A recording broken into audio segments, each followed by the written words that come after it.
have a son. His name is Jake. He loves books. He loves music. He loves to dance.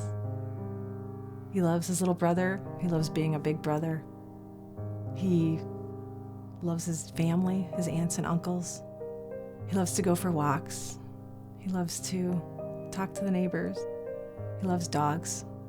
He loves baseball. He's a huge Cubs fan and, loves to go and watch the games and loves to go to the playground.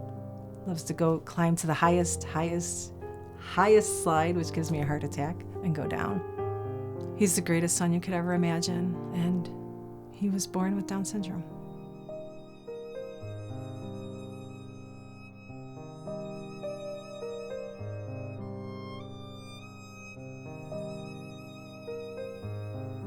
When Jake was first born, I was completely shocked because we both had thought that we were going to have a girl. So when the doctor said it's a boy, I was ecstatic. The doctors were doing some tests on him, and I walked over, and right away I saw his eyes, and at that time I knew he had Down syndrome. It was hard, even though I had experience with kids with disabilities for so many years. It just wasn't, it wasn't what you expected. You go in happy, it's your first child, you're just, thinking everything's going to be perfect, and they're going to be dependent on you probably for the rest of their lives in some level. And that kind of makes you sad, thinking that he's not going to get to really get out on his own and just have his own life. Like, he's always going to be tied to us in a different way than a typical child would be tied to their family. It was hard sitting there and knowing, that this is going to be his future, and it's going to be different than what we expected for him. Even though we had experience with Special Olympics and with working with kids with special needs, when it's your own child, it's a whole different ballgame.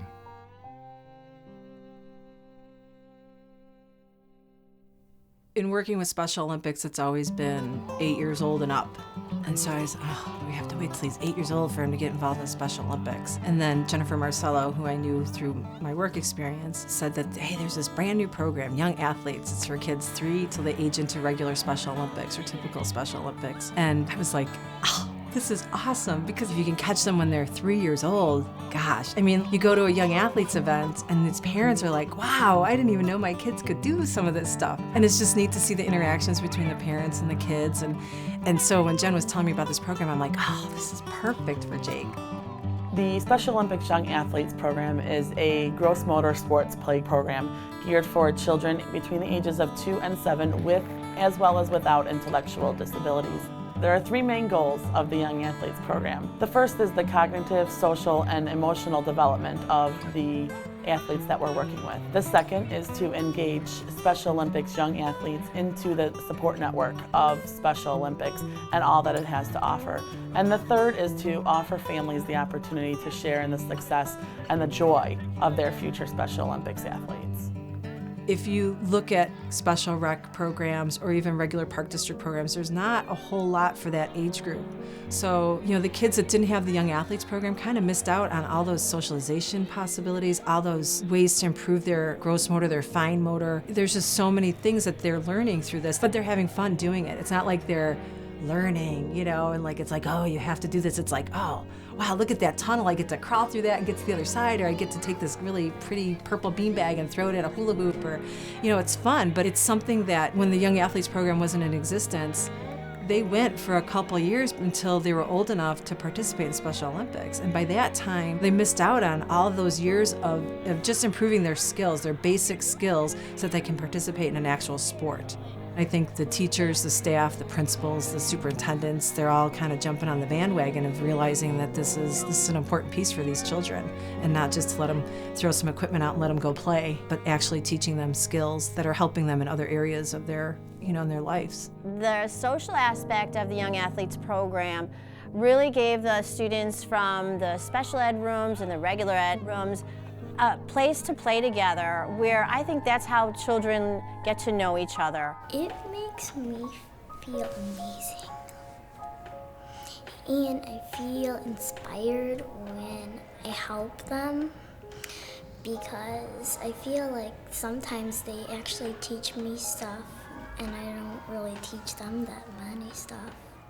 One of our athletes, Susie, who has participated in Special Olympics for years, decades, wasn't ever offered this opportunity to participate in a young athletes program and missed out on that preparation and training. The true experience of Special Olympics didn't start until age 8, when she was in track and field in Mundelein, I believe, ran the 30 or 20-yard dash, whatever we had. It wasn't very long distance, but I remember that day vividly because everybody was awarded a number. You had to wear a number on your shirt, and lo and behold, if she didn't get number 1 out of that whole crew, and there had to have been probably 300 kids there, and here's Susan running around with number 1.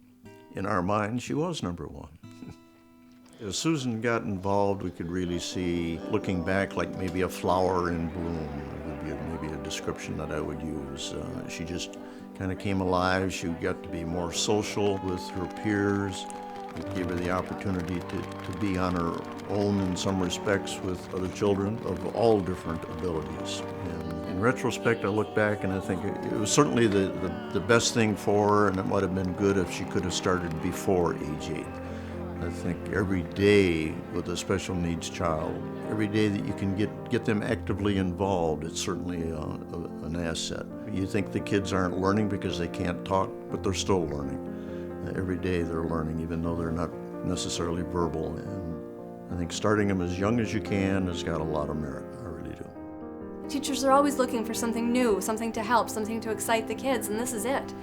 It's easy to do, it's easy to incorporate, and the rewards are amazing. Jack's always been involved with sports since he was as little as can be.